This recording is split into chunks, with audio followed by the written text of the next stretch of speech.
Mundo kayong naroon, kayong lahat ay binabati sa pangalan ng Radical Reconnections. Kasama ang inyong lingkod. Kayong lahat ay binabati namin sa pangalan ng ating Panginoon Hesus. Dito sa Amerika ngayon ay Sabat. So happy Sabat sa lahat ng mga nanonood at dyan sa Pilipinas. Praise the Lord. Salamat sa napakagandang awitin na inawit sa atin ng ating mga kabataan. Purihin ang Panginoon. Okay, so ngayong gabi ay pag-aaralan natin yung ang kapangyarihan ng cross ng ating Panginoon. So aking dalangin sa ministry nito ng Radical Reconnections kasama ang Power of God's Grace ay binabati namin kayo at ang aming dalangin at tayong lahat ay maliwanagan ng katotohanan, kapangyarihan ng salita ng Diyos. Ito yung pinakamahalaga, ito yung pinakapusod ng mensahe ng Ebanghelyo kung paano tayo iniligtas ng Panginoon. Yung first night, ating na-discover na dahil sa kasalanan na inintroduce ni Satanas kay Adam, tinanggap ni Adam, ang buong sanlibutan ay nahulog sa kasalanan. Pangalawang gabi, pinag-aralan natin na salungat sa likas ng kasalanan na self-centered, self-seeking, self-preservation, ang pag-ibig, ang likas ng Diyos ay salungat, unconditional, unchangeable, self-sacrificing. At kagabi, napag-aralan natin yung dynamics kung paano niya tayo iniligtas ng kanyang pag-ibig doon kay Kristo, the truth as it is in Christ. God created us in one man, Adam. Satan ruined all of us in one man, Adam. And through the power of God's grace, He redeemed us through one man, Jesus Christ. So praise the Lord for that. So ngayon, pag-aaralan natin yung the power of the cross. Let us pray. Heavenly Father, we thank you once again for joining us together all over the world. And we know that this is your work. So we humbly submit ourselves unto thee, that we will be just a channel of your light, your blessing, your understanding of the power of the gospel, the power of the cross. So this moment, we acknowledge the presence of the Holy Spirit, that he is the one who will enlighten us or will open our understanding, that we will have a correct understanding of your message, of your kingdom, that we will have the right experience to give the testimony of Jesus.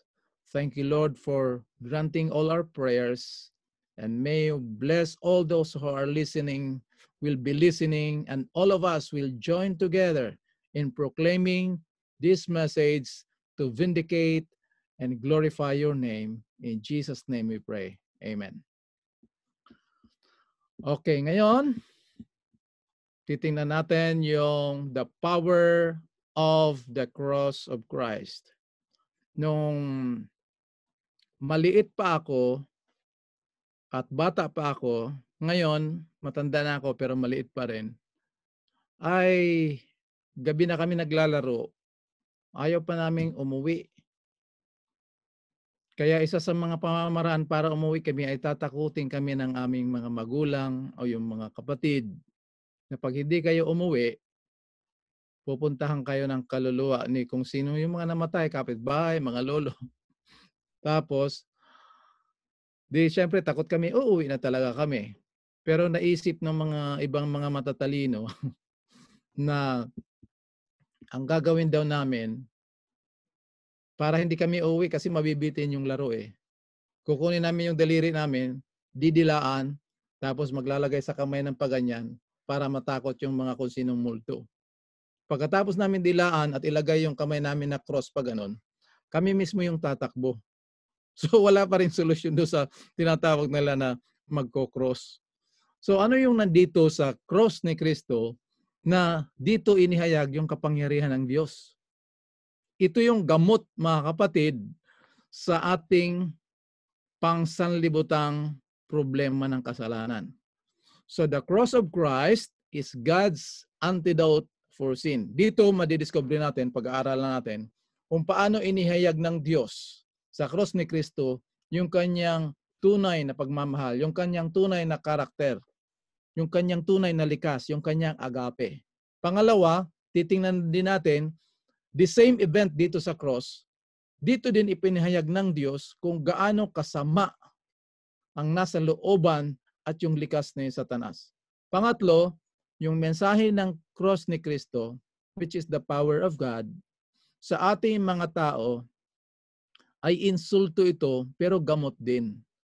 Mas maganda na yung nasasaktan tayo dahil ginagamot kaysa patuloy tayong nasasaktan na hindi natin alam na meron na pala tayong problema, uuwi lang tayo sa kamatayan. Insulto ito.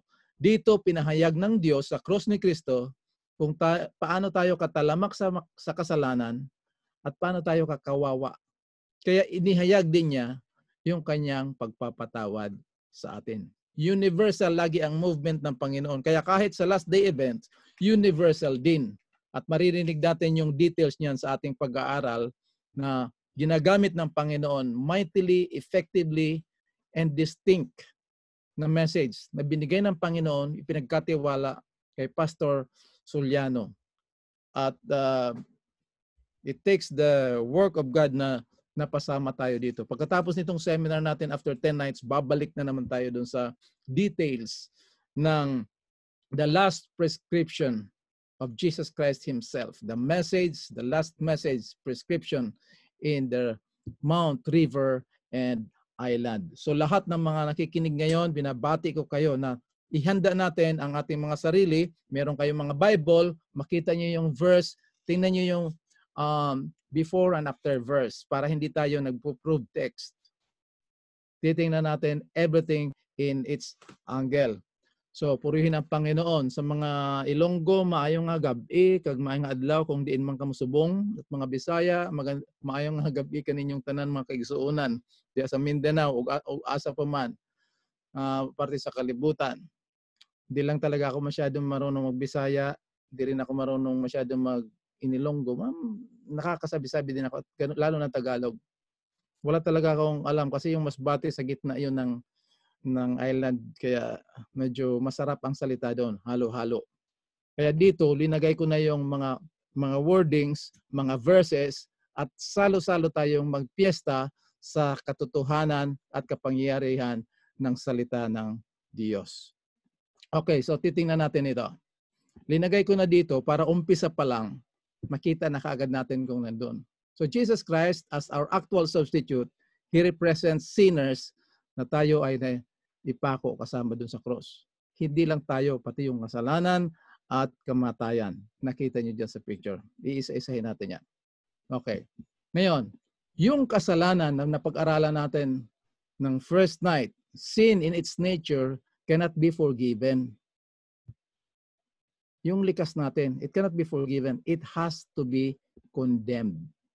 Kaya titingnan natin dito sa Romans chapter 8 verses 2 verse 3.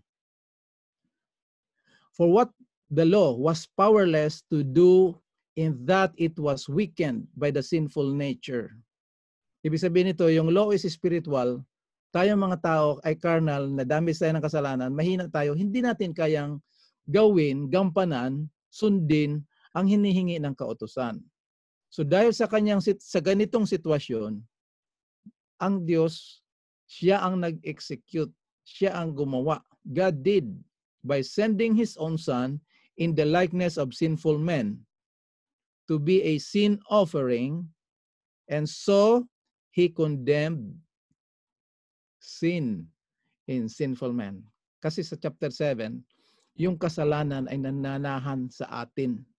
Ito yung driving force ng buhay natin, si ako. Kaya hindi naman tayo sinisisi ng Panginoon, pero gusto niyang iligtas tayo dito mula sa prinsipyo ng kasalanan. So God condemned sin in the flesh. Yun yung isa pang verse. For as much then as children are partakers of flesh and blood, He, Jesus Christ, also Himself likewise took part of the same. What the same? The flesh and blood. That through death he might destroy him that had the power of death, that is the devil. So magitan ng kamatayan ni Kristo, kanyang giniba, dinismantle. Siya na merong kapangyarihan ng kasalanan. Hindi pa si Satanas ang natapos dito. Ang tinapos dito yung kasalanan. The nature of sin, which is iniquity, the principle of sin. So sin is in its nature cannot be forgiven. It has to be condemned, and it has been condemned already. Ngayon, sin as an act can be forgiven, and it has been forgiven. Titingnan natin. Most of the time, ginagamit lang natin yung 1 John 1:9. Atras tayo dito. Yung bang pag-present natin ng 1 John 1:9, parang yun lang nag-iisang verse if we confess our sins. Kaya lagi natin nami-misinterpret. Kaya yung confession natin parang nagkakaroon ng contribution sa pagpatawad ng Diyos. So dito titingnan natin. 1 John 1:7. But if we walk in the light, what light? Sa ating Sabbath School lesson, napag-aralan nyo yan kahapon, kanina, o sa buong light, the marvelous light. He brought us from darkness into marvelous light. What light? The light of the cross, the light of the gospel, the light of God's saving grace. If we walk in the light as He is in the light, we have fellowship with one another, and the blood of Jesus Christ, His Son, what does it do? Cleanses us from some sin. Mali yata ako eh. All pala. So yung dugo ni Kristo ay lilinis ng lahat ng ating kasalanan. Kaya pag nalaman natin ito, narinig at tinanggap, doon pa lang tayo magko-confess para ma-experience natin subjectively yung objective truth na ginawa ng Diyos doon kay Kristo sa cross ng paglinis ng ating kasalanan. Hindi tayo papatawarin dahil humingi lang tayo. Tinatawad tayo dahil meron ng deposito ng pagpatawad doon sa cross sa magitan ng dugo o buhay ni Kristo. The blood simply means life. Okay, so that is sin as an act. Ngayon, sa pang verse, piyesta talaga ito mga kapatid. Kaya yung Sabat talagang pagpiyesta natin yung salita ng Diyos. Huwag mo na yung mga meeting-meeting sa araw ng Sabat. Marami tayong napakaganda, yung totoo na mga tinago ng kaaway na ayaw ipakita sa atin. 1 Peter chapter 2 verse 24. Who himself bore our sins. Saan dinala ni Kristo yung ating kasalanan? In His own body. At the incarnation niya nangyari, di ba? His own body on the tree. Anong purpose nito? That we, having died to sin, wow, that we, having died to sin, might live for righteousness, by whose stripes, sa kanya na sugat, sa pamagitan ng kanyang mga sugat, you were healed. So sin as a nature cannot be forgiven, it has to be condemned, at doon nangyari yung sa cross. So bilang mga kasalanan as an act, can be forgiven. Not only when we ask, but it's God's initiative. Tinanggal, pinatawad niya yung kasalanan natin doon sa cross ni Kristo. Okay. So ngayon, sisiguraduhin muna natin to, no? Kasi worldwide talaga ang gawain ng Panginoon. For God so loved the world. World talaga. At the cross, sinners, ikaw, ako, tayong lahat dito sa mundo na angkan ni Adam, sinners were crucified with Christ. Number 2, sin as a principle, sin as a law, as in its nature, was condemned at the cross. Romans chapter 8 verse 3. Death was abolished. Tingnan niyo yung mga verb tense dito mga kapatid. Death was abolished. 2 Timothy chapter 1 verse 10. Iisa-isahin natin yan mamaya. Para ito yung introduction natin, busog na tayo. Just in case may antukin sa inyo. I hope and pray na tutukan natin ito mga kapatid.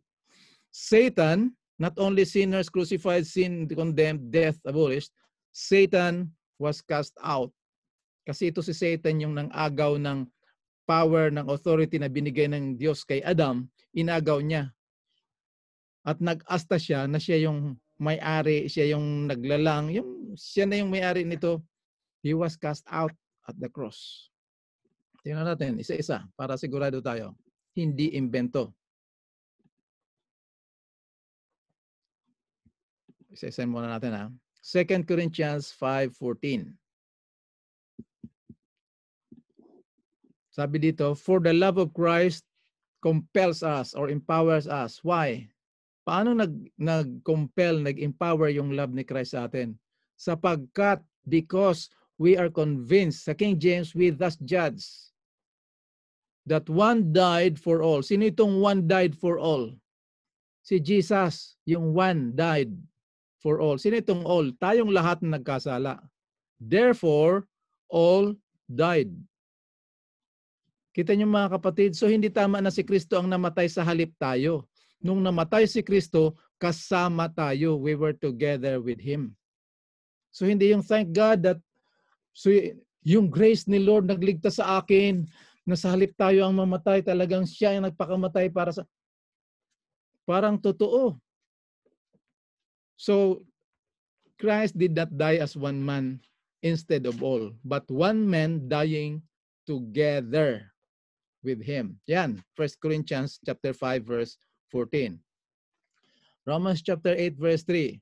For what the law could not do, that it was weak through the flesh. Explain natin yan, na yung pumasok ang kasalanan, hindi na tayo compatible sa spiritual law of God, the principles of God. Ngayon, ito yung good news. God did. Itong pag-execute ng Panginoon doon sa cross, hindi ito reaction ng Panginoon. Ito ay planned before the foundation of the world, promised right after the fall. Dito na in-execute ng Panginoon yung planned and promise. Naging reality na doon sa cross. So God did by sending His own Son in the likeness of sinful flesh. And on account of sin, what did He do? He condemned sin in the flesh. Marami pa nagkakasala pa o pag-aralan natin yan. Dito muna tayo sa kung anong ginawa ng Diyos. Huwag muna yung sa ginagawa. Mahilig tayo mag-focus na sa atin kaagad. Doon muna tayo sa master teacher. Kasi hindi pa tayo graduate. Doon muna tayo sa master teacher. Mag-aral muna tayo kung anong ginawa niya, anong nangyari sa atin na hindi pa natin alam, paano niya binigyan ng solusyon ito para pag nalaman natin, doon pa lang natin i-apply. Karamihan ng Bible study natin, puro Christian living agad. Kaya maraming nanghihina kasi gusto nilang gumawa nito, hindi naman kaya. So dito, malalaman natin the objective truth, God already condemns sin in the flesh.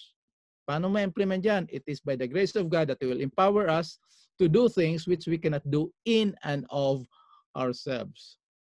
2 Timothy chapter 3. 2 Timothy chapter 1 verses 8 to 10. Therefore, do not be ashamed of the testimony of our Lord, nor of me His prisoner. Tingnan mo tawag ni Paul sa kanyang sarili, hindi siya prisoner of Rome, but prisoner of Christ. But share with me the suffering for the gospel according to the power of God, who has saved us. Tingnan nyo na naman dito yung verb tense. Who has saved us and called us with what kind of calling? Holy calling. Not according to our works, but based according to His own purpose and grace, which was given to us. To whom did this purpose, this grace, this calling give us? In Jesus Christ. Now the question is, when did God give this to us in Jesus Christ? Before the time began. Yan ang tinatawag na marvelous grace kasi wala tayong contribution. Wala pa tayo. May panukala ng Panginoon. Ginawa na ng Panginoon. Ito yung number 3, verse 3. But has now. Yung word na now, hindi yan yung present time. Doon yung pagdating ni Jesus, yung first coming, yung incarnation. But now has been revealed by the appearing of our Savior Jesus Christ. That was the first coming. Appearing of our Savior Jesus Christ. Hindi ito second coming na appearing. Yung pagpunta niya dito, tinan mo kung anong ginawa niya. Who has abolished death. So yung Christian, lalo na kahit sino makasalanan, lalo na yung Christian, kung ina-heart attack ka, na-disgrasya ka, tumanda ka, o nagkasakit ka, na-disgrasya ka, at namatay, tulog lang yun. Bakit? Kasi tapos na, binayaran na yung kamatayan. He abolished death on the cross. Ibig sabihin nito mga kapatid, doon sa cross, pinatay yung makasalanan, hinatulan yung kasalanan, tinanggal yung kamatayan. Kita niyo mga kapatid kung gaano kapangyarihan, kaganda itong salita ng Diyos. Dito sa John 12:31. Now, doon din sa cross, titingnan niyo yung context. Mula sa verse 29, 30, 31. Nag-usap ang sabi ni Jesus, glorified me, O Father.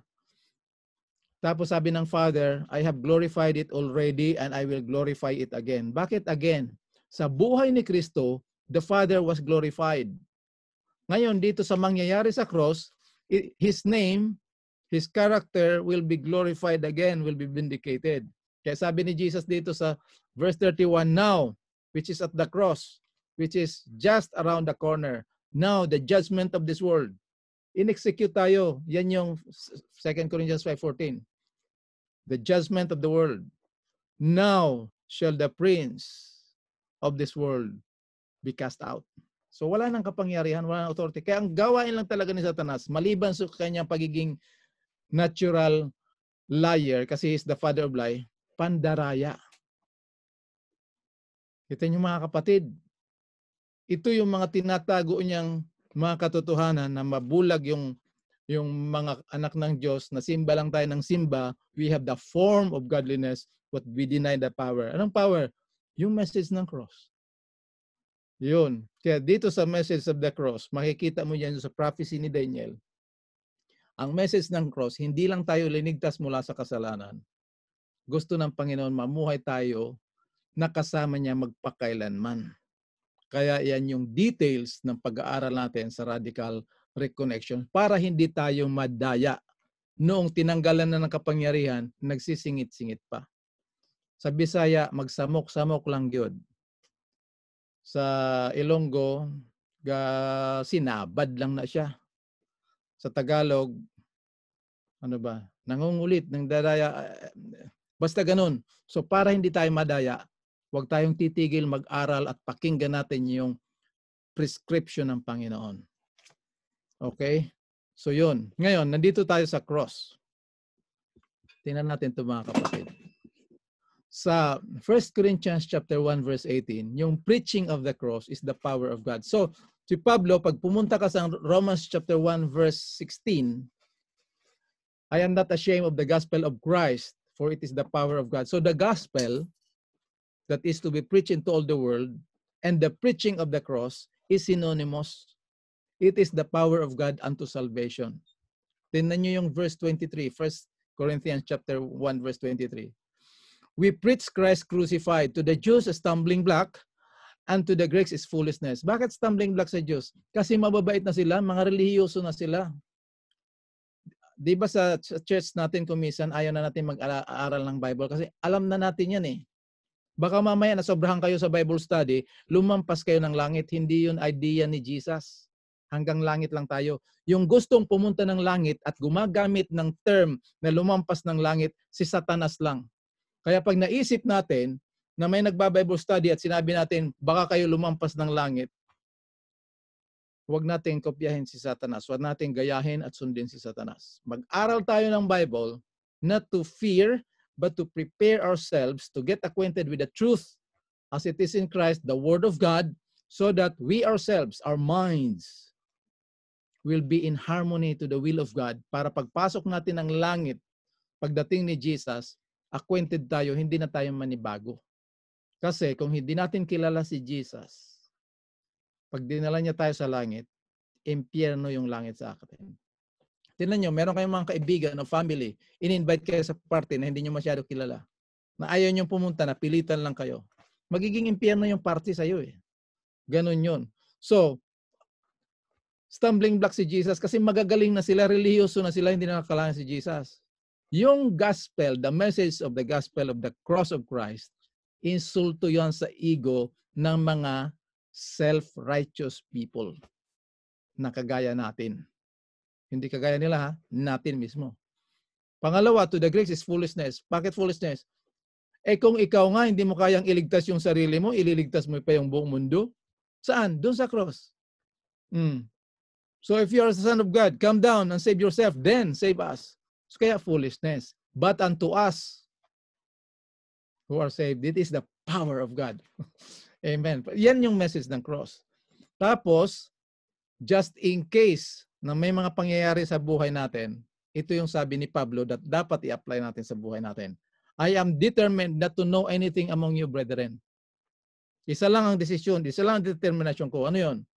Jesus Christ and Him crucified. Kasi pagkatapos na convert ng current, marami na ng problema.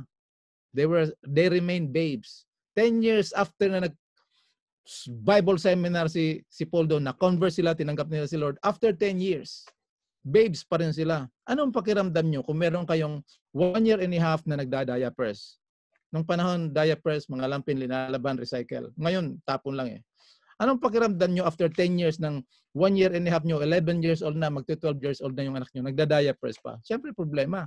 Yun ang nangyari dito sa Corinth. Kaya sabi ni Pablo, I am determined not to know anything among you, brethren, except Christ and Him crucified. Ngayon, just in case, marami tayong natutunan sa Bible at delikado tayo mahulog sa pride na parang tayo lang ang nakakaalam, tayo lang ang pinakamagaling. Sabi ni Pablo sa atin, God forbid that I should glory, na ako'y magmapuri, magmataas. Isa lang ang pwede kong ipagmataas. The cross of our Lord Jesus Christ, in whom I am crucified unto the world and the world unto me.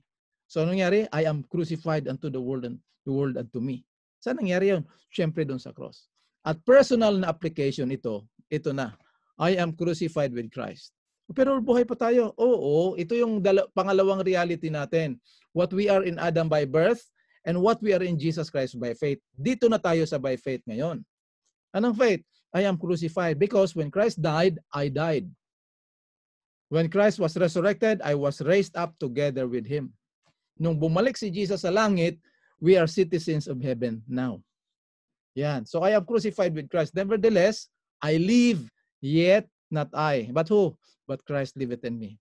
Ito yung formula ng gospel, yung 4 na words. Not I, but Christ. Itong but Christ, madaling pag-usapan ito. Pero yung not I, masakit yung sa ego natin. Masakit yung sa pride natin. Bakit? Kasi hindi tayo kasama eh. Gusto natin lagi may credit tayo. Yan yung principle of sin. Gusto ni Satan, kasama siya sa creation, kasama siya sa plan of redemption. Yun ang yun ang ina-accuse niya sa Panginoon. Pero hindi siya pwede kasi created being lang siya. Okay, so much more of the cross. Dito, mga kapatid, yung pinakapuso, pinakasentro ng mensahe ng Ebanghelyo is the supreme sacrifice of Christ. Pero ang determinasyon ng kaaway ay takpan niya ito, ang katotohanan ito, upang pag hindi ito makita ng mga tao, mananatili tayong bulag sa katotohanan, nananatili sa kadiliman ng hindi pagkaalam ng the word, the truth of the word of God. So mayroong ditong dalawang major kung paano niya tinakpan ang katotohanan ng ebanghelyo ng mensahe ng cross. Number 1, by convincing Christians ng kasinungalingan na tayong tao ay meron tayong tinatawag na immortal soul. Ibig sabihin yan, pag namatay ako, si Brother Epi namatay, actually yung katawan ko lang ang namatay. Pero yung kaluluwa ko lalabas sa akin at dadalaw sa inyo. Kaya uso yung tinatawag na magparamdam, nagparamdam. Oo, yung pagkapatay pa lang, bumalik. Kasi yan yung kaaway yan, bumalik. Pag ito ang pinaniwalaan natin, mawawala yung kapangyarihan, katotohanan ng mensahe ng cross. Bakit? Hindi naman namatay si Jesus eh. Yung katawan niya lang, yung kaluluwa niya hindi namatay. At kung hindi namatay ang kaluluwa ni Kristo, yung kanyang pagkatao, hindi niya nabayaran yung kasalanan because the wages of sin is death. The soul that sinneth, it shall die. So yung kaluluwa namamatay. Anong kaluluwa? Yung nagkasala. Kita niyo mga kapatid? So pag meron tayong immortal at namatay tayo, hindi na natin kailangan si Kristo. Kasi meron tayong sariling kaluluwa. Kita nyo? Kaya ngayon, uso pa rin sa Facebook yung tinatawag na happy birthday mama, happy birthday papa, happy birthday lolo in heaven. Pumunta na kaagad yung lolo at lola, yung mga kamag-anak natin, pumunta na kaagad ng langit. So hindi na glorious yung second coming. Bakit? Kasi pumunta na sila eh. Tayo naman, hindi naman natin sigurado. Kaya mag-aral talaga tayo mga kapatid. Pangalawa, dito na tayo papasok. Ang katotohanan na si Kristo na ipako mismo doon sa cross ng mga Romano.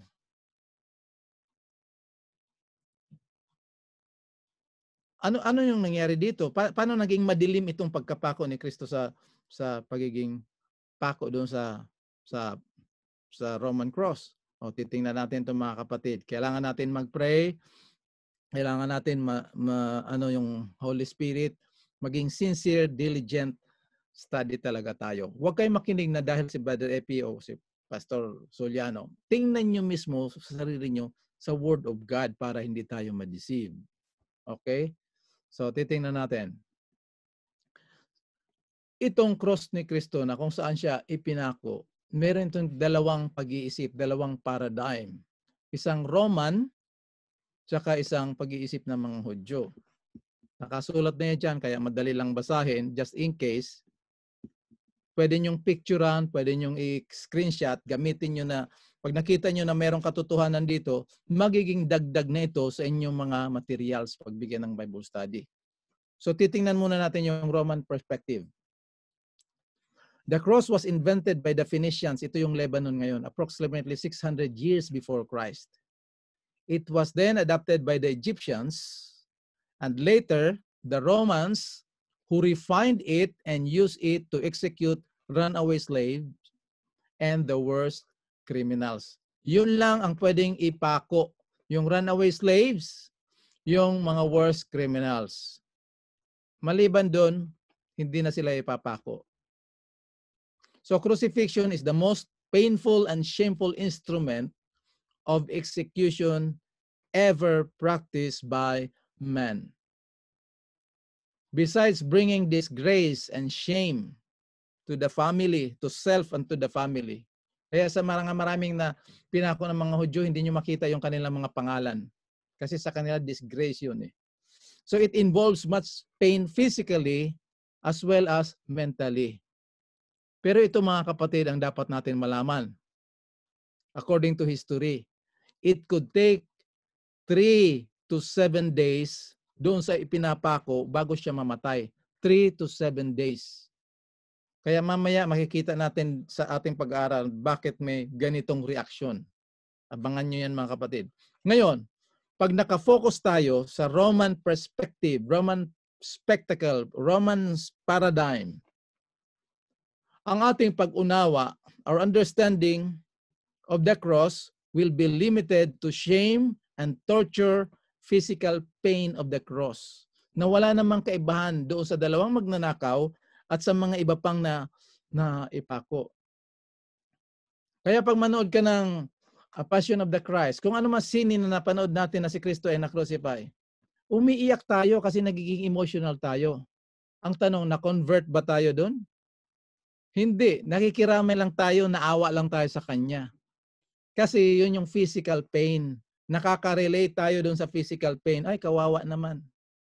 So walang kaibahan ang pain na dinanas ni Kristo kung hanggang dito lang tayo.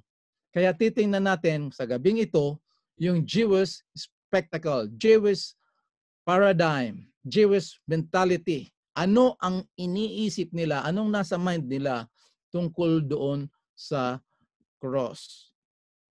Okay.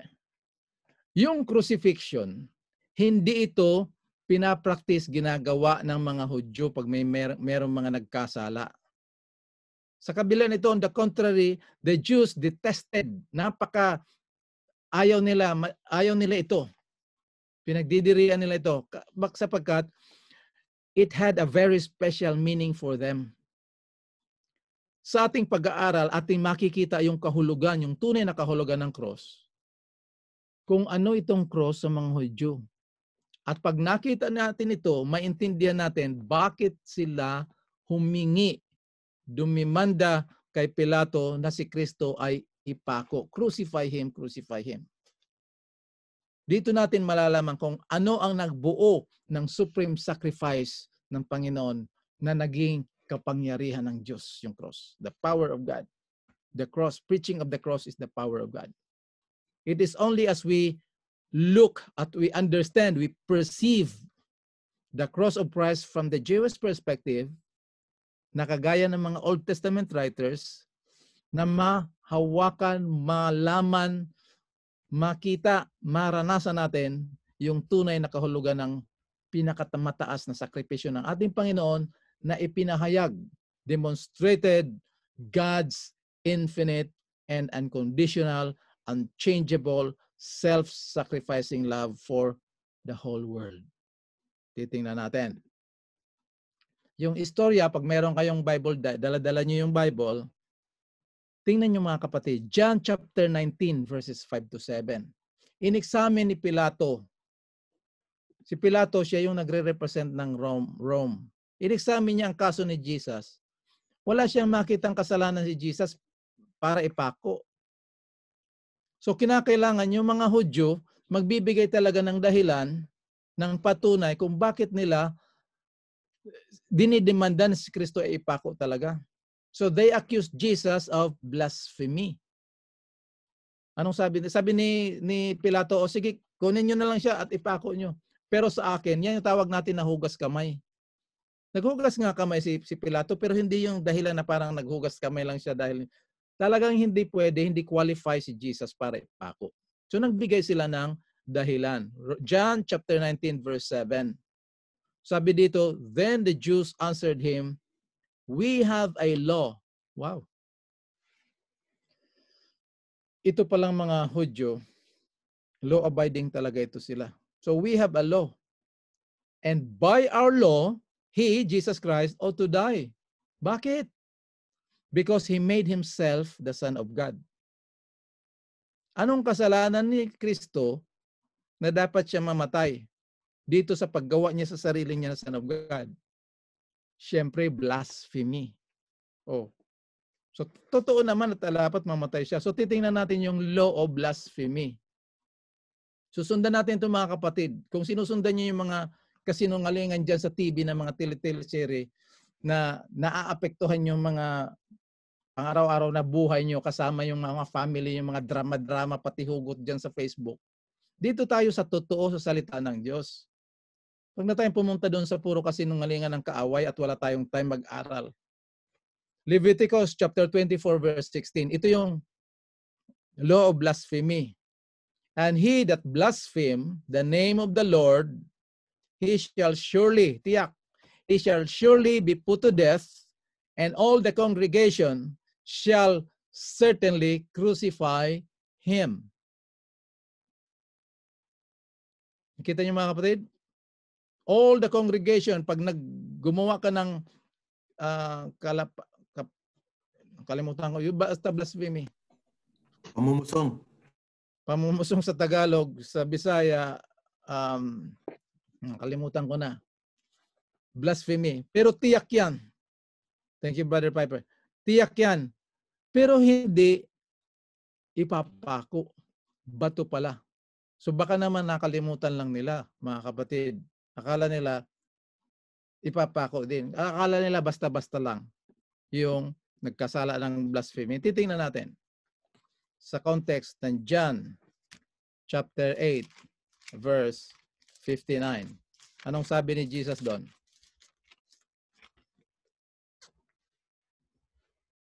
Sabi ni Jesus, wala pa si Abraham, ako na. Ano sagot nila? Sandali lang. Wala ka pang 50 anyos, sasabihin mo, nandun ka na? Eh si Abraham nasa Old Testament pa yon. So sa kanila, blasphemy yun. So anong ginawa nila? They then took they up stones to cast him. Alam nila pag blasphemy, kailangan batuhin. Isa pa, chapter 10. Nung sinabi naman ni Jesus, I and my Father are one. So sa mga hindi naniniwala dito sa three person in Godhead, pag nandito si Jesus, ito rin yung gagawin. Kaya lang crucify na naman yung i-demand nila eh.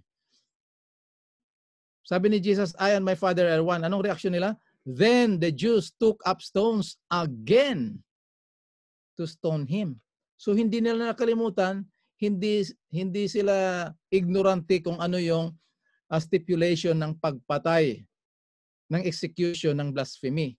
So the law against the sin of blasphemy demanded death by stoning. Dito, itong verses na to, nagpapatotoo that they were aware that stoning was the method of death for blasphemy. So bakit ngayon nagdidemand sila ng crucifixion? Gusto niyong malaman yan mga kapatid? Eh syempre, nandito na nga tayo eh. Spiritual enrichment. Titingnan natin. Sa mind nila, hindi lang yung krus ni Kristo yung kahoy.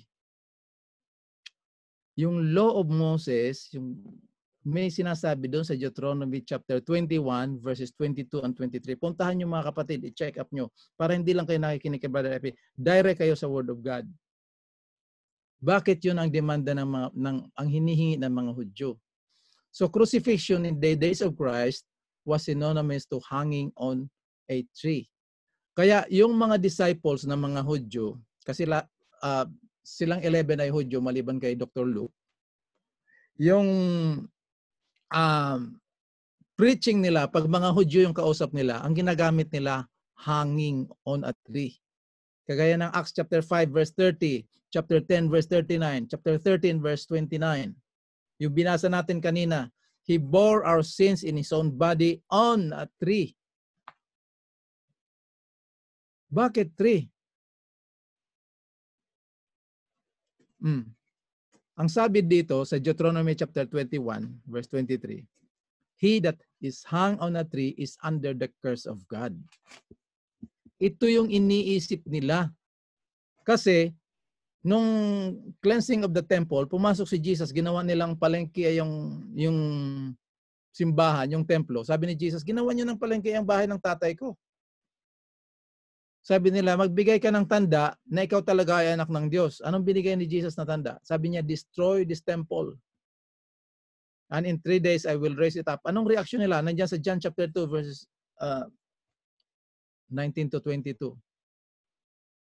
Anong tanda? Destroy this temple and I will raise it up. Sandali. Alam mo ba na 46 years namin tinayo ito? Ipapagiba mo. Yung giba pa lang, hindi na iaabot ng isang araw eh. So destroy this temple and I will raise it up. So sa kanila, blasphemy talaga yon. Galit na galit talaga sila kay Jesus. Pero, ang hindi nila inaintindihan, kaya dapat talaga mag-aral tayo, kailangan natin yung Holy Spirit. Kasi mahirap kung minsan nag-aaral tayo, yung sa halip na we allow the Word of God to tell us and to teach us, ini-interpret natin sariling interpretation. Kaya umuwi sa mga debate.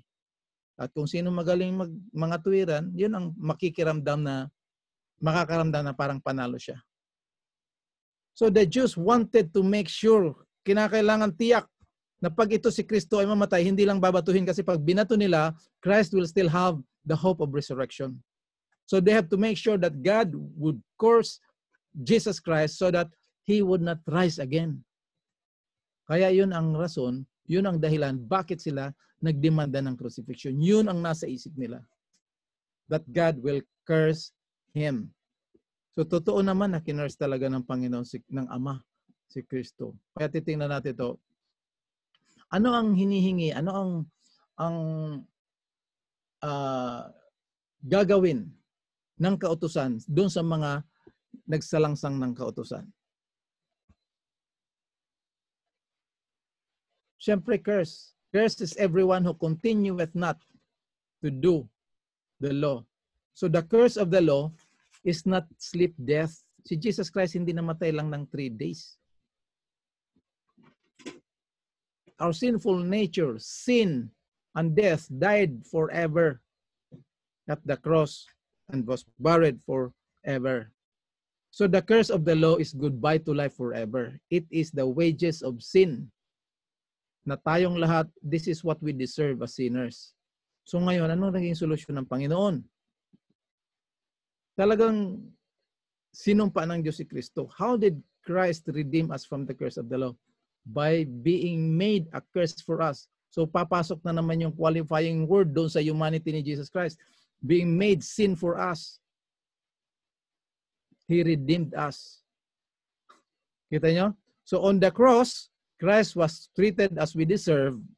God made him, yung qualifying word for his humanity, God made him to be sin for us, who knew no sin, that we might become the righteousness of God in him. Nandiyan na naman yung in Christ concept. 2 Corinthians 5:21. On the cross, Jesus tasted the full wages of sin, the curse of the law, goodbye to life forever. Para kanino? For all humanity on the cross. Hebrews chapter 2 verse 9. He tasted death for every man. Actually, sa original dyan is for everything. Lahat ng na-damage. Kaya pag binasa mo sa Colossians chapter 1, yung ginawa niya is reconciliation sa lahat ng bagay sa langit at sa lupa. He tasted death for everything. Binayaran niya lahat ng kabayaran ng kasalanan. Kaya doon sa cross, ito yung iyak niya. Ito yung sigaw niya. My God, why has thou forsaken me? Pero ito yung unconditional, unchangeable love niya. He was willing to die forever so that we might live. Ito yung supreme sacrifice that demonstrate God self-emptying, self-sacrificing love for us. So dito makikita natin na pinili ni Kristo na mamatay para tayo makasama niya. Ngayon, para makasama niya tayo sa everlasting life, kailangan kasama na tayo niya doon sa kamatayan. So Christ did not die instead of us. Christ died together with us, or we died together with Christ. Liliwanagin natin yan mga kapatid para hindi tayo malito. So, ito. Paano si Kristo namatay, binayaran niya yung kasalanan forever? Eh, predict niya na mababangon siya ng pangatlong araw. He will raise it up in 3 days. So ito titingnan natin mga kapatid. Ito yung mystery of God.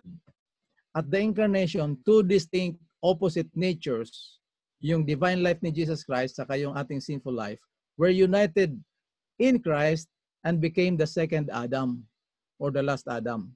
In order for Christ to qualify legally to be our actual, not vicarious.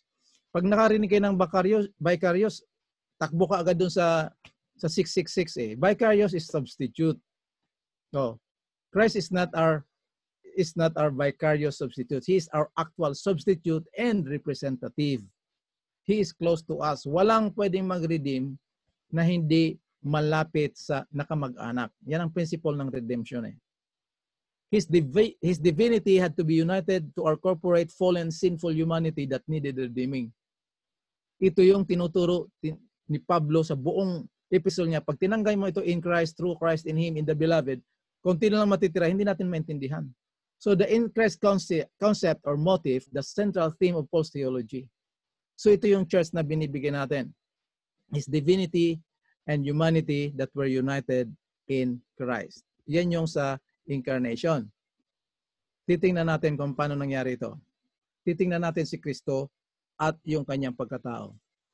The life of Christ is original, underived, and borrowed. His divine nature is what He is. He is originally, by His native right, He is God, or is called the Son of God. Self-existing, He is a spirit, He is equal with God, He is sinless, He is independent, He is immortal, and He is the lawgiver. Yan yung kanyang original life. Pero yung kanyang pagkatao, huwag na nating debatihan ito. Pag-aralan na lang natin at naintindihan natin. Kasi pag may debate, umiinit ang ulo. Kahit tama yung sinasabi ng katunggali mo, hindi mo tatanggapin kasi katunggali mo.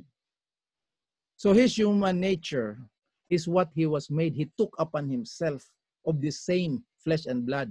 So He was made man. He was made of a woman. He was made flesh. He was made a slave of God. He was made sin. He became dependent. He was subject to death, and he was made under the law.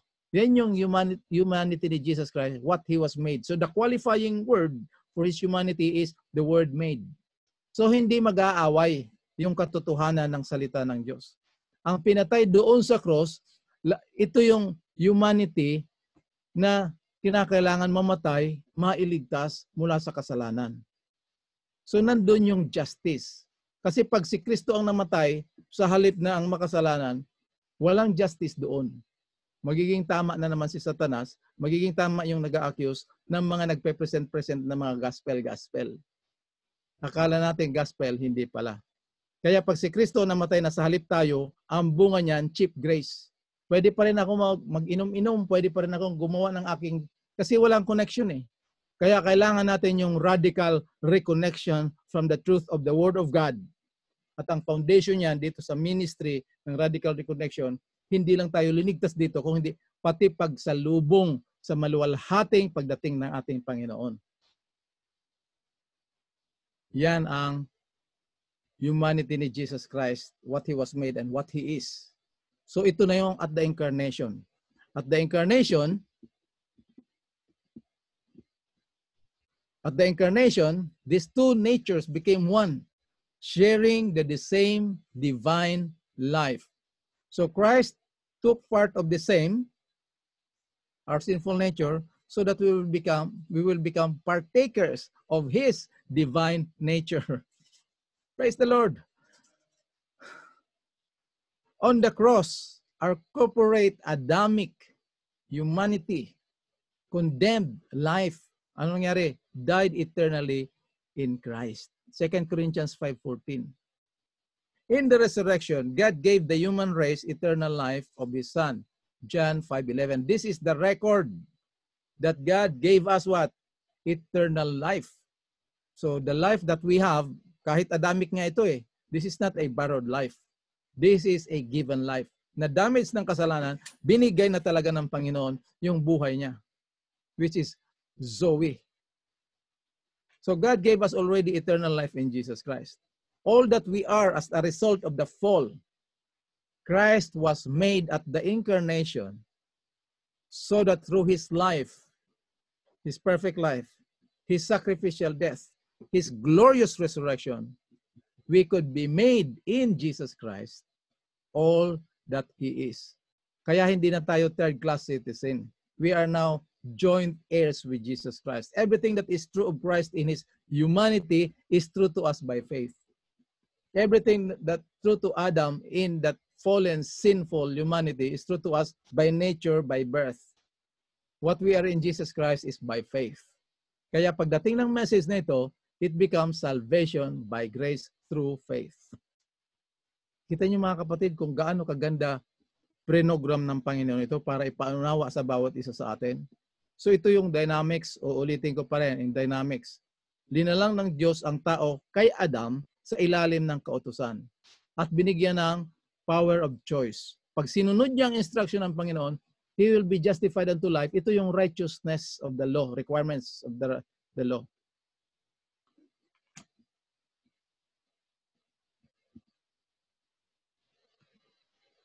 Saan tayo dinala? Pag magkasala si Adam, he will meet the justice of the law. Ito yung sinabi ni Jesus Christ, that I did not come to destroy but to fulfill.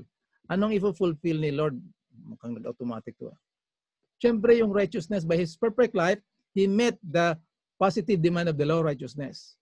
And by His sacrificial death, He met the justice of the law. Hindi siya namatay na sa halip tayo, kasama tayo dun. So at the incarnation, we were together with Christ. In His perfect life, we were together with Christ. When He died, we died. At the resurrection, we were raised up together with Him. At pagbalik niya doon sa langit sa kanyang ascension, nagmamadali na itong ating PowerPoint. Sorry. Pagdating ni Jesus doon sa langit, we became citizens of heaven. We are enrolled in heaven.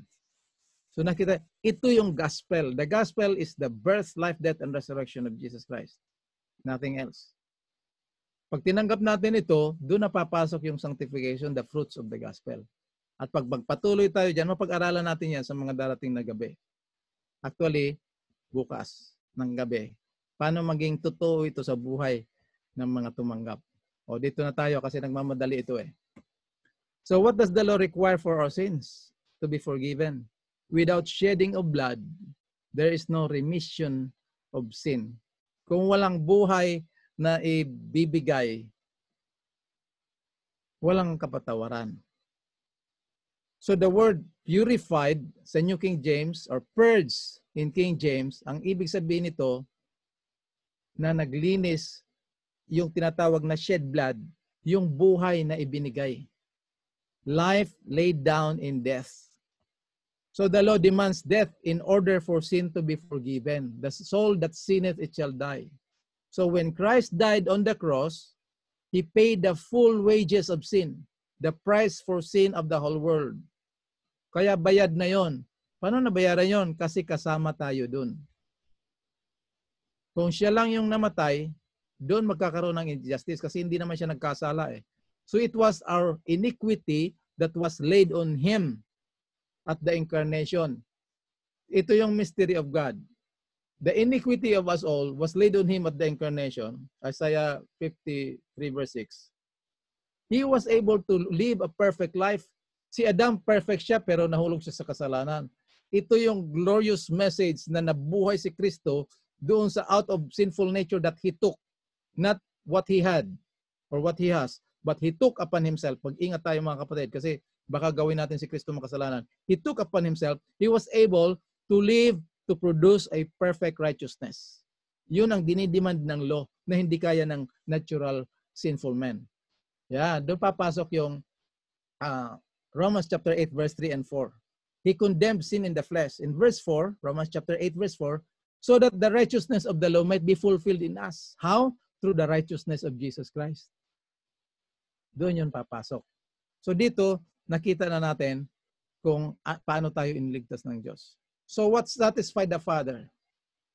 That Christ had paid the price for sin. Isaiah 53 verse 6, He laid on Him the iniquity of us all. He was satisfied. We can only faintly understand the agony that our Heavenly Father must have suffered as He Himself allowed the curse of our sins to fall on Jesus, His beloved Son. Through His supreme sacrifice on the cross, the Father was satisfied that the just demand of the law were met in Christ through His sacrificial death. It is on the basis that He can legally justify sinner who believes in His Son. Kasi ang accusation ng mga ibang tao, ng mga Muslims, tsaka yung Catholic, how can God justify believing sinners and maintain His integrity with His own law? Paano niya ginawa yon? Magkakontra yun eh. Dito sa the truth as it is in Christ. Pag naalaman natin, na pag-aralan natin as the Spirit reveals the truth of the gospel, dito natin makikita. Kaya pagdating ni Jesus, lahat ng mga believers magsasabi na just and true are the ways. What ways? The way that God dealt with sin. Yan. Okay.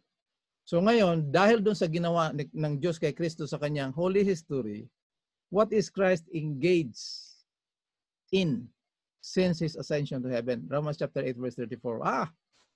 He is interceding for us. At the cross, God's mercy and justice joined together, kiss each other. Why? Because Christ legally, in His humanity, what He was made, paid the price for the sins of the whole world. He is now able to defend believers from Satan's accusation. Buksan nyo nga mga kapatid yung 1 John chapter 2 verse 1. Tingnan nyo yung mga Bible nyo. This moment. 1 John chapter 2 verse 1. My little children, I write these things to you, that you sin not. Pero alam ni John na nandito pa tayo sa sinful nature, kaya hinihintay natin yung glorious appearing ni Jesus Christ, the second coming. Sabi niya, if anyone sin, we had a Savior. Savior ba nakalagay dyan sa inyo? Hindi ko naririnig pero alam kong sinasabi nyo dyan. Advocate. Bakit? Di ba pag may kasalanan, kailangan ng Savior? Bakit advocate? Kasi tapos na nga yung salvation niya para sa atin. So what Christ is doing now in heaven as our high priest is not adding to what He accomplished already. Hindi niya na dinadagdagan yun. He is now defending our case against the accusation of the devil. So we have an advocate to the Father, Jesus Christ the righteous. At ito pa yung pinakamaganda mga kapatid sa verse 2. Hindi lang siya nag-i-intercede sa ating kasalanan ng mga believers, kundi sa buong mundo. Tingnan niyo mga kapatid. So laging worldwide ang movement ng Panginoon. Movement of redemption. Okay, so papasok na tayo dito sa kung ano naman, yun ang pag-ibig ng Diyos sa atin na hinayag. Wala talagang kaanong time kasi matatapos na tayo mamaya. So what did Christ taste for every man? He tasted death. Mga kapatid, tayong mga tao na nadamay, nabiktima ng kasalanan, kung tayo ay mamatay, 5 ways ang kamatayan, nabanggit na natin yan last few days, few nights. Pagtanda, nadisgrasya, pinatay, nagpakamatay, nagkasakit, puro yan tulog. But the death Christ tasted for every man was the Bible calls the second death. Ito yung mararanasan ng mga tao na they will willfully, deliberately reject the everlasting gospel. Sa Revelation 20 verse 14. The wages of sin is goodbye to life forever. Hindi yung you will be tortured. You will swim in the lake of fire forever. So everlasting life pa rin yun. Iba lang ang experience. So goodbye to life. Pag sinabi mo bye-bye, goodbye to life, there's no more life. Ganyang kabigat, ganyang katindi yung kabayaran ng kasalanan na naranasan ng ating Panginoon doon sa cross. Kaya doon pa lang sa Gethsemane, nanghina na siya. Tingnan natin mga kapatid ito. On the cross, Christ demonstrated His agape for sinners. Yung pagmamahal niya sa mga makasalanan ay mas higit pa sa kanyang sarili. Yan ang naranasan ni Moses, Exodus 30-32. So, Romans chapter 5, God demonstrated His love toward us. Brother Epi, bakit walang verse 7? Alam niyo yung verse 7, kinontrast ni Pablo, Romans 5:7, yung pag-ibig ng tao. Tingnan niyo.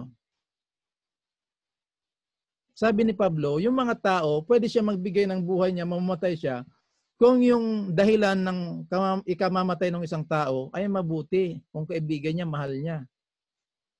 Pero kung mangyari man yan, bihira lang. Yan yung contrast ng human love. Ginamit niya si Alcestis tsaka Admetus na ito si parang ang tawag, ano nga yung legend sa kwan? Yung si Maria at si Malakas at si Maganda. Ito naman Greek alamat ito, Greek alamat na si Alcestis tsaka si Admetus. Ito si Alcestis, mabait na tao doon sa bayan nila. Yan yung Romans chapter 7, yan ang background niyan. Tapos inaccuse siya na nagkasala kahit hindi totoo. So kinabukasan, kailangan bibitayin siya. So ang ginawa ni Admetus, yung girlfriend niya, umakyat doon sa kampana para pag alas 9, bibirahin yung kampana, hindi tutunog. So tinali niya yung sarili niya doon sa kampana. Istorya lang naman to eh. Pero dyan ang background na sinabi ni Pablo dyan sa Greek mythology. Kinabukasan, hinihintay nila na bibitayan na si Admetus. Kasi Alcestis, hindi tumunog kasi nandun yung katawan ng kanyang girlfriend. So hindi nagtatama yung bakal tsaka bronze doon sa kampana. So hindi namatay. Pero ang ibig sabihin, merong mga tao na gusto mamatay doon sa kanilang mga mahal sa buhay na kumisan yung ililibing na, oh sana ako na lang yung naman. Pero hindi naman totoo yun. Drama-drama lang yun based on emotion. Eh. So totoo, talagang walang gusto mamatay. Pero dahil sa kasalanan, mamamatay talaga tayo. Die we must. Pero praise God na yung kamatayan natin, isinama talaga tayo doon sa krus ni Kristo. So, bago tayo pupunta doon sa ginawa ni Satanas, meron pa tayong mga 20 minutes. Kung okay lang sa inyo. Nananiwala ba tayo? Tinatanggap ba natin itong sakripisyo ni Kristo para sa atin doon sa cross? That Jesus was willing to say goodbye to life forever. Upang ikaw at ako, tayong lahat, mga mahal natin sa buhay, ay makasama niya sa buhay na walang hanggan, doon sa kanyang kaharian. So, yun yung magiging tanong.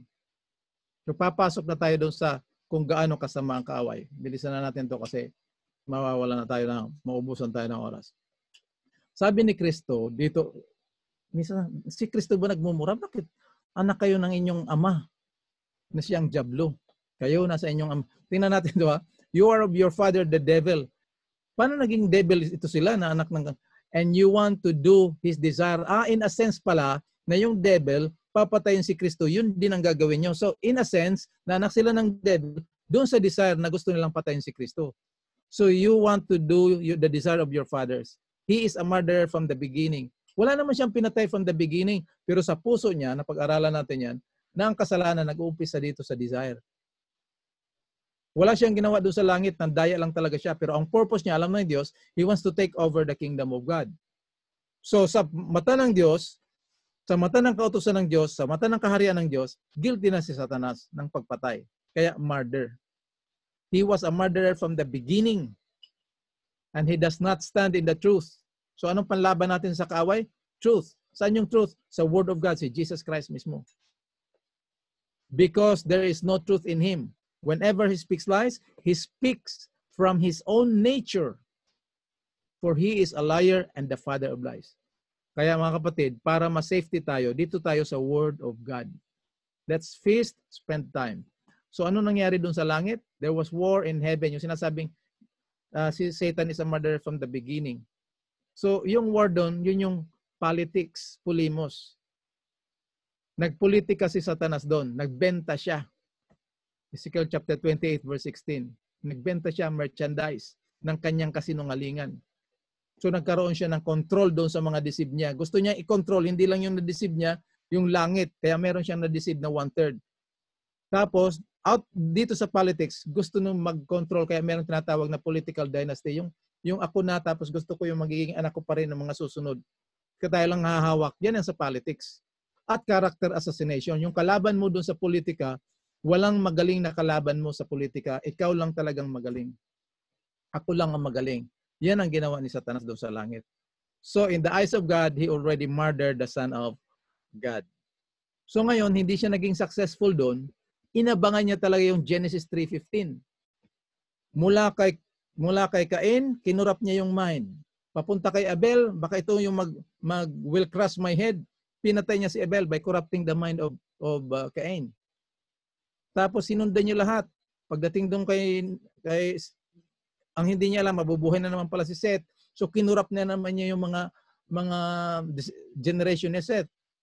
Si Noah lang ang found grace in the eyes of the Lord. So out of that, na-extend na naman yung covenant kay Noah. Hanggang pagdating sa buong Old Testament, gusto patayin ni Satanas ang tauhan ng Diyos. Tingnan niyo yung Book of Esther. Yun. Hindi na naman siya successful hanggang inabangan niya yung pagdating talaga. Nag-aral na naman siya ng Bible, darating pala itong Messiah. So kita nyo, inabangan niya. Ginamit na naman niya si Herod. Sabi ni Herod, gusto ko rin sambahin, pero ang mind niya is part ni Satanas para pag pumunta siya, patayin niya talaga yung bata. Ay hindi na naman successful. Talo na naman siya doon. Sabi niya ni Herod, patayin yung mga bata from 2 years old and below. Kasi ayaw ni Herod na merong ibang maghari. Pero inspired siya ni Satanas. So hindi siya naging successful doon. Sabi niya, sige, magsihayo kayo. Lahat ng mga bata, dito sa, hindi lang dito sa loob ng Bethlehem, pati yung mga sakupan ng mga iba-ibang lugar, puntahan nyo at patayin nyo talaga. He had diligently inquired of the wise men na, saan yun? Para magsamba din naman ako. Kasinungalingan talaga. Ngayon, dito na sa cross. Anong sabi ni Jesus? Then they sought to take him, but no man laid on him because the hour is not yet come. May oras talaga ang Panginoon. So sa ginawa ng movement at ng activities ng Panginoon ng pagligtas sa atin, walang contribution si Satan, walang contribution si Judas, walang contribution Roman, walang contribution yung mga Hudyo. This is God's original plan. And God alone. No human devising. So ina-accuse nila, gusto nilang batuhin, but no hands laid on him. Why? Because the hour has not yet come. John 8:20, no man laid hands on him, for the hour has not yet come. Pero pagdating doon sa Gethsemane, I was daily with you. Si Jesus nagsasalita ito, in the temple, you stretch forth no hands against me. But this is your hour. Ipapakita ng Diyos kung gaano kasama yung nasa puso, nasa isip, nasa intention ni Satanas. Doon lang naman Wala siyang contribution sa kamatayan ni Kristo. Pinahayag lang ng Diyos para ma-expose ang kanyang kasamaan doon sa cross and the power of darkness. Kita niyo? So mga kapatid, huwag tayong iiyak-iyak pag manood tayo ng sine na pinako si Jesus. Kasinungalingan at pandaraya lang ng kaawayan. It was not the physical touch of the cross that put Christ to death. It is the wrath of God against the sin of the whole world that was laid on him. It was the curse of God that put Christ to death. Kaya merong 3 hours of darkness. God, the Father, withdraw His presence from Christ. Yun ang sigaw ni Jesus. If possible, doon pa lang sa Garden of Gethsemane, if possible, Lord, take this cup pass from me. Ano yung cup? Yun yung wrath of God na may experience doon sa third angel's message na sabi ng 3 angels, huwag niyong tanggapin yung mark of the beast. Kasi pag tinanggap niyo, iinom talaga kayo. So ito yung ininom ni Jesus na if possible yung cup na tanggalin, sabi ng Ama, yan lang ang pamamaraan. Sabi ni Jesus, sige Ama, I submit myself unto you, thy will be done. Mamamatay na siya doon. My soul is exceedingly sorrowful even to death. Bantayin niyo ako, mag-pray tayo. Yung mga disciples, parang tayo ngayon sa church. Simba-simba lang, sunod-sunod lang. Kasi baka may eternal life tayo, baka may purong-purong, may stars in the crown. Hindi yun ang motivation. So pinadalhan ng Panginoon si Kristo ng anghel para palakasin siya at matupad yung if I be lifted up. Saan mangyari yun? Doon sa cross. Tandaan natin. Picture niyo itong mga slides dito mga kapatid. So ito, sandali. Nung nandun na si Jesus sa cross, namatay na agad siya ng 3 hours pa lang. Di ba? Ilang days mamatay yung tao ng pinapako? 3 to 7 days. Si Joseph of Arimathea, an honorable counselor, which awaited also the kingdom of God, came and went boldly to Pilate. Hinihingi yung katawan ni Jesus. Hindi pwede yun, pero naglakas ng loob talaga siya.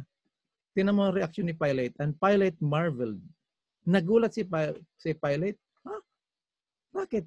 Ba't mo hihingiin? Bakit patay na ba siya? Oh. Bakit nagulat si Pilate? Kasi nga sa history, 3 to 7 days bago mamatay. So Pilate marveled kung talagang patay na siya. So anong ginawa ni Pilate? Tinawag niya yung kanyang isang sundalo. Calling the centurion and asked him whether he had been any while dead. 3 hours pa lang, patay na. Hindi pwede yun. Kasi it was not the physical touch of the cross that put Christ to death. It was the curse of God against the sin of the whole world. At kasama tayo dun.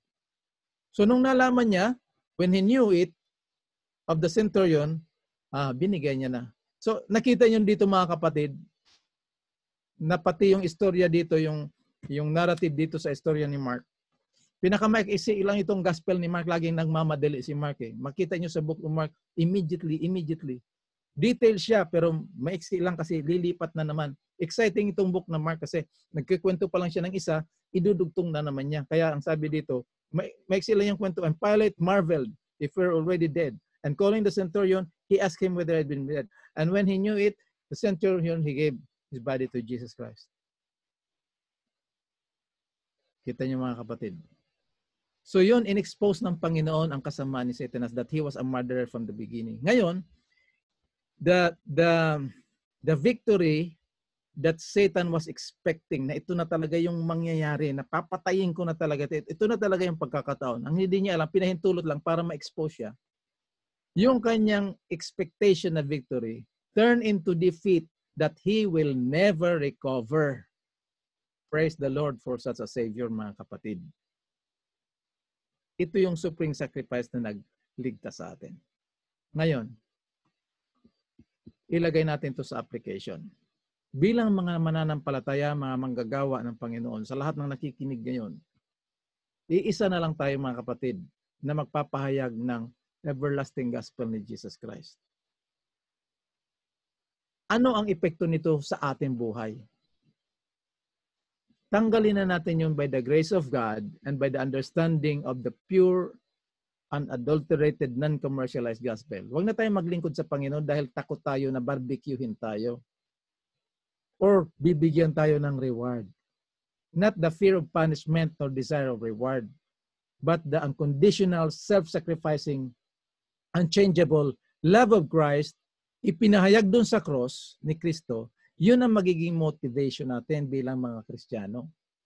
Kaya sabi dito sa isang awit, love so amazing, so divine, demands my soul, my life, my all. Doon pa lang tayo susurrender ng tama. Hindi yung lapit kayo kay Kristo, may paiyak-iyak pa para patawarin kayo. Late na. Overdue na tayo kung ganun pa lang. Doon sa cross, tinapos na ni Kristo yung kaso natin. So this is what the cross of Christ did to His disciples. At ito din dapat ang mangyari sa atin. Nung 3 years and a half, sumasama sila kay Kristo for selfish motive. Ganon din tayo ngayon pag hindi natin alam yung mensahe ni Kristo. Pero pag nalaman na natin ito, magkakaroon tayo ng sinasabi ng ministry ng Radical Reconnection through Pastor Julian na ginagamit ng Panginoon, radical change sa buhay natin. Bakit? Tanggal na yung selfish motive. Punta tayo ng langit para makalakad tayo ng streets of gold. Hindi na yun. Always to glorify Jesus Christ in our lives. Kaya whatsoever you do, whether you eat or drink, do it so that God will save you. No. Do it all for the glory of God. Let your light so shine before men that they may see your good works and glorify your church. No. And glorify yourself. No. Let your light so shine that they may see your good works and glorify who? The Father which is in heaven. Bakit glorify? Kasi siya yung gumawa, hindi tayo. Sa pagtatapos mga kapatid, babasahin natin itong ating spiritual vitamins. Sabayan niyo ako sa pagbasa. Namnamin natin ito kasi binigay ng Panginoon ito kay Sister White. Basahin natin ha. Upon Christ our substitute and surety was laid the iniquity of us all. He was counted as transgressor, that he might redeem us from the condemnation of the law. The guilt of every descendant of Adam was pressing upon his heart. The wrath of God against sin, the terrible manifestation of his displeasure because of iniquity, filled the soul of the of his son with consternation. All his life had been publishing to a fallen world the good news of the Father's mercy and pardoning love. Yan sa buong buhay niya. Salvation for the chief sinners was his theme. But now, dito ito sa cross mga kapatid, but now with the terrible weight of guilt he bears, he cannot see the Father's reconciling face. The withdrawal of the divine countenance from the Savior in this hour of supreme anguish pierced his heart with a sorrow that can never be fully understood by men. Kasama ako, kasama ikaw, we will never understand. So great was this agony that his physical pain was hardly felt. Kita niyo mga kapatid? So wag tayong maging emotional doon sa physical pain kasi hindi yun magta-transform sa atin. It is the truth of the message of the cross, the power of God that will transform us and we will become a new creation in Jesus Christ. Hindi ito drama na Hollywood. This is a real life on how God demonstrated that Satan is wrong in the great controversy. And it was at the cross. Satan, with his fears, temptations, wrung the heart of Jesus. 3 times, tinukso na naman niya si Jesus kasi nakukonfuse na si Satanas. Kung patayin ko ito, maliligtas yung buong sanlibutan. Dapat hindi ko ito patayin. Tinukso na naman niya. Bumaba ka through the soldiers, through the thieves, the thief on the cross, and to the Jews. If you're the Son of God, come down and save yourself. Satan, in his fierce temptation, wrung the heart of Jesus. The Savior could not see through the portals of the tomb. Hope did not present to him his coming forth from the grave as a conqueror, or tell him of Father's acceptance of the sacrifice. He feared that sin was so offensive to God that their separation was eternal. Jesus did not die for 3 days. He was resurrected for 3 days because he did not sin. But sin, sinners, and death was condemned. Pag ginamit yung word na condemned, it was forever. So walang drama dito, mga kapatid. This is reality. So wag na tayo mamuhay sa kasalanan. Bakit? Patay na tayo sa kasalanan.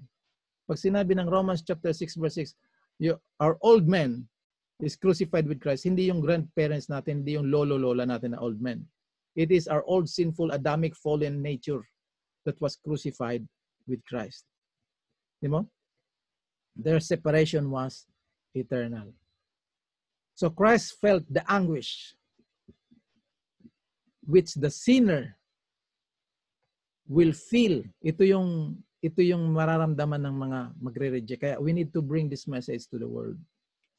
When mercy shall no longer plead to the guilty race, it was the sense of sin bringing the Father's wrath upon him as man's substitute that made the cup he drank so bitter and broke the heart of the Son of God.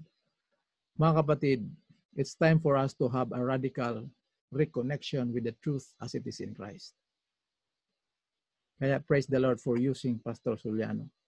All glory to God, pero gumagamit talaga siya ng mga tao. It is now time for us to have a paradigm shift and refocus once again what message God wants us to bring to the world and what message for us to be prepared. Meron akong Tagalog dito, pero wala na tayong time, kaya mag-pray na tayo. Heavenly Father, we thank you for the precious truth, the light of the cross.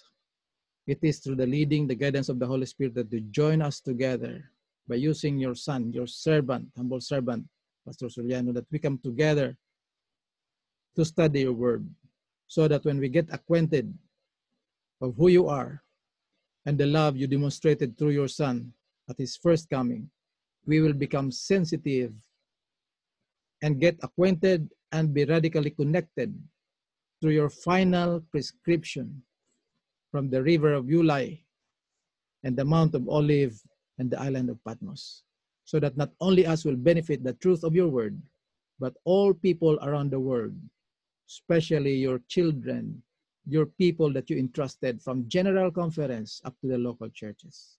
We claim the promise of your word that this is the last day generation of Christians that will meet Jesus Christ in the clouds of glory. So while we are doing that, we see your movement. So we have to participate in the finishing of your gospel commission. Thank you, Lord, for granting us all our prayer for your glory and for the salvation of many more souls. In Jesus' name we pray. Amen. Thank you, mga kapatid. Salamat sa lahat ng mga nakikinig, mga pastors, mga kaibigan natin dyan. Hindi ko masyado mabasa. Wala na tayong oras. But God bless you all. I love you all in the name of the Lord. Let's join together with one mind as body, one body of Jesus Christ. Share the word, spread the word, live the word, testify the word that is Jesus Christ. Learn to love one another. Tell the truth in love. God bless you all. I love you all in the name of the Lord. From all over the world, brothers and sisters, we don't see each other, we don't know each other, but we are one family of God. We come together in the throne of grace by faith and in the Spirit. Thank you.